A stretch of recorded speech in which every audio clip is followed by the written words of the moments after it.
gabi-gabi mo itong sasambitin upang mas lalo ka pa niyang mamahalin. Hello mga guys, kumusta kayo? Panibagong araw, panibagong video na naman tayo. And sa araw na ito ay isa na namang video ang aking ituturo sa inyo na simpleng gabay o simpleng pamamaraan na makakatulong sa atin. At bago ang lahat, gusto ko lang mag-disclaimer sa mga taong hindi naniniwala at hindi gusto ang mga kagaya nitong video. Please skip this video and maghanap kayo ng videos na gustong-gusto nyo dahil ang video na ito ay para lamang ito sa mga taong naniniwala and gusto mag-try. Sa lahat po ng mga nagko-comment dito sa aking video dito sa loob ng aking channel, mag-ingat sa lahat ng mga nagre-reply sa inyo na dinadala kayo sa kanilang WhatsApp in Imo app upang makaiwas po tayo sa scam. And ngayon po ituturo ko sa inyo paano tayo mas lalo pang mamahalin ng taong mahal natin.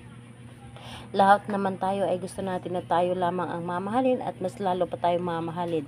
Yung tipong nasa atin lamang ang buong atensyon niya at ano man ang mangyari ay hindi siya matutokso sa kahit kanino. Ito ang aking ituturo sa inyo ngayon na napakadali lamang gawin at ang ating gagamitin lamang natin is yung nakikita lamang ninyo sa screen is yung papel at panulat lamang. Pero kung mas maganda na meron kayong panulat na pula, mas maganda po pula ang ating gamitin, pero kung wala, ini-color na lamang po ang ating gagamitin. And kapag gusto nyo na itong gawin, kailangan ihanda mo ang inyong sarili at buo ang inyong loob sa paggawa nito at hindi ka nagdududa sa dapat mong gawin na para bang hinihila ka na gawin mo ang isang bagay. So ngayon po, kapag okay na, pwede mo na itong simulan. Ang gagawin mo lamang dito, napakadali at napakasimple lamang. Kung nakikita po ninyo, dito sa papel po, sa maliit lamang na pirasong papel, isusulat nyo po ang buong pangalan niya at apelyido. So, sa buong pangalan niya at apelyido, 3 beses mo siyang isulat tulad nito. And kapag naisulat mo na ito, hahawakan mo lamang ang papel na ito. Hahawakan mo lamang at i-visualize mo lamang siya. Halimbawa ay, ang binivisualize mo or hinihiling mo na ikaw lamang ang kanyang mamahalin.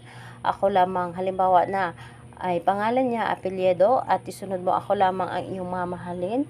Bibigay mo ang buong atensyon mo sa akin, ako at ako lamang at wala nang iba pa.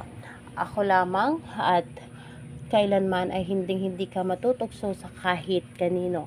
So sabihin mo lamang dito lahat ang iyong nais at kailangan na nanggagaling sa iyong puso lahat ang mga sinasabi mo at with feelings yung pagkabanggit po ninyo or pagkasabi po ninyo.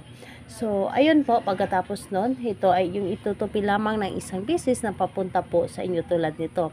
And pagkatapos nun ay ilagay mo lamang ito doon sa loob o di kaya sa ilalim ng inyong unang hihigaan nyo lang ito ng 3 araw at saka nyo po ito itapon ang papel.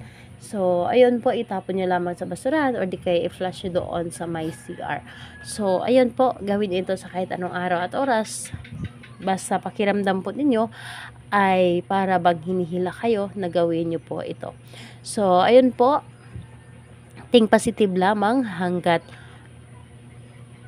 matupad na ang iyong ninanais. Salamat po sa inyo. Bye bye everyone. God bless us all.